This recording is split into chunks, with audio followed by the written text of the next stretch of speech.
Everyone अस्सलामु आलाइकुम welcome back to my channel. नतून एक रेसिपि देखार जोन्नो आपनादेर सबाइके स्वागतम जानाच्छि। आजके तालेर पायेश बा तालेर खीर आपनादेर तैरी करे देखाबो। तालेर सीजने किन्तु खूब सहजेई एटा तैरी करते पारेन। एर जोन्नो आमि एखाने 1/4 कापेर मतो पोलाओयेर चाल बा चीनी गुड़ा चालटाके 1 घंटार जोन्नो भिजिए रेखेछिलाम। 1 घंटार जोन्नो भिजिए राखार फले चालटा किन्तु सफ्ट हয়ে এসেছে। আপনারা চাইলে এরকম হাত দিয়ে প্রেস করেও চাল ভেঙে নিতে পারেন, তবে আমি আজকে ব্লেন্ডারে হালকা ব্লেন্ড করে নিব যাতে আধ ভাঙা হয়ে যায়, খুব বেশি মিহি না হয়। আমি আপনাদের হাত দিয়ে দেখিয়ে দিচ্ছি।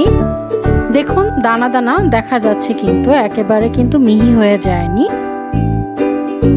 এখন আমরা চালটাকে একটা সাইডে সরিয়ে রেখে মূল প্রসেসে চলে আসব। এখানে আমি 1 লিটারের মতো লিকুইড গরুর দুধ নিয়েছি। এখন আমি চুলাটা জ্বালিয়ে দিব আর এই লিকুইড গরুর দুধটা আমি একটু জাল দিয়ে নিব। আর এর মধ্যে আমি ছোট 2 টুকরা দারুচিনি আর 2টা সবুজ এলাচ দিচ্ছি। এলাচগুলোর মুখটা ঠিক এভাবে একটু ফাটিয়ে দিচ্ছি, খুব বেশি ফাটানো যাবে না, তাহলে এলাচের ভিতরে বীজগুলা পুরো দুধের মধ্যে ছড়িয়ে যাবে। পরে পায়েস খাওয়ার সময় গালে নিচে পড়লে খুবই বাজে লাগে। আর দুধ গরম হওয়ার জন্য কিন্তু আমরা চুলায় রেখেছি, কিন্তু এটাকে অনবরত নাড়তে হবে যাতে নিচে লেগে না যায়। অনেক সময় দুধ কিন্তু নিচে লেগে যায়। আমরা এর মধ্যে 1 কাপ পাউডার মিল্কটাকে গুলিয়ে এই লিকুইড মিল্কের সাথে অ্যাড করে দিব। পাউডার মিল্ক দিলে কিন্তু টেস্ট আরো বেড়ে যায়। চেষ্টা করবেন পাউডার মিল্কও ব্যবহার করতে। আর যদি কেউ কনডেন্স মিল্ক ব্যবহার করতে চান সেক্ষেত্রে পাউডার মিল্ক ব্যবহার না করলেও চলবে। দুধে জাল চলে আসলে আমরা যে চালটা গুঁড়া করে রেখেছিলাম সেই আধ ভাঙা চালটাকে এখন আমরা দুধের মধ্যে অ্যাড করে দিব।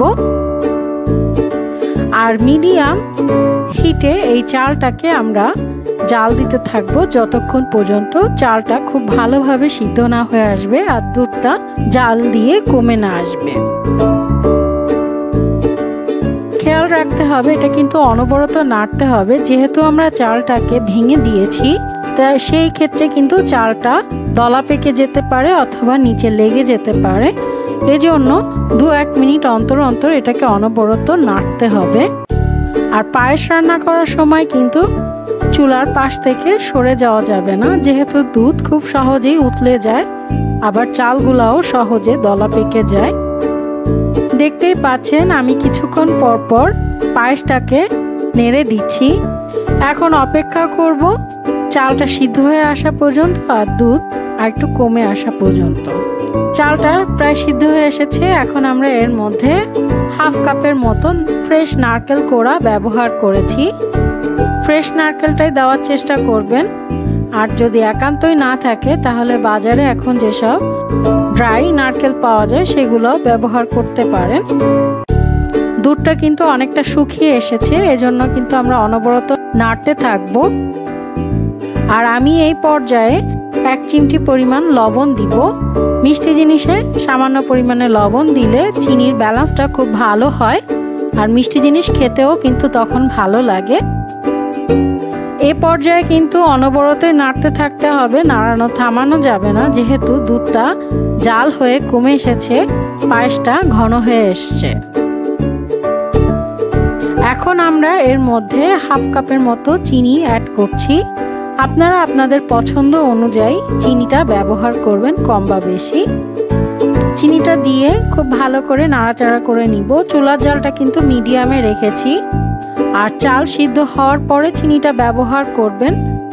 চিনি ব্যবহার করলে কিন্তু চাল দ্রুত সিদ্ধ হতে চায় না, এজন্য চালটা সিদ্ধ হওয়ার পরেই চিনিটা ব্যবহার করবেন যে কোনো পায়েস রান্নার ক্ষেত্রেই। পায়েসটাকে আমরা এখন অনবরত নাড়তে থাকবো যতক্ষণ পর্যন্ত আমাদের পছন্দ অনুযায়ী ঘনত্ব না হয়ে আসছে। এখন আমি এর মধ্যে তালের পাল্প দিব। প্রথমে আমি 1/2 কাপের মতো দিচ্ছি। পরে যদি লাগে তাহলে আমি আরও ব্যবহার করব। তালের পাল্প দিয়ে ভালো করে নাড়াচাড়া করে নিচ্ছি যাতে পুরোটার সাথে মিক্সড হয়ে যায়। আমার মনে হচ্ছে আরও কিছুটা লাগবে, এই জন্য আমি আরও হাফ কাপের মতো অ্যাড করেছি। আমার টোটাল তালের পাল্প ব্যবহার করেছি 1 কাপের মতো। দেখতেই পাচ্ছেন খুব সুন্দর একটা কালার চলে আসছে। আশা করি যারা তাল খেতে পছন্দ করেন তাদের কাছে এই পায়েসটা খেতে খুবই ভালো লাগবে। আমার কিন্তু পায়েসটা রেডি হয়ে গেছে। এখন আমি চুলাটা বন্ধ করে সার্ভ করে নিব। আর চেষ্টা করবেন ঠান্ডা অবস্থায় পায়েসটা খেতে। সার্ভ করে ফ্রিজে রেখে দিবেন 2-3 ঘন্টার জন্য। তারপর ঠান্ডা হয়ে গেলে পরিবারের সবাই মিলে তালের পায়েসটা খাবেন, তাহলে ভালো লাগবে।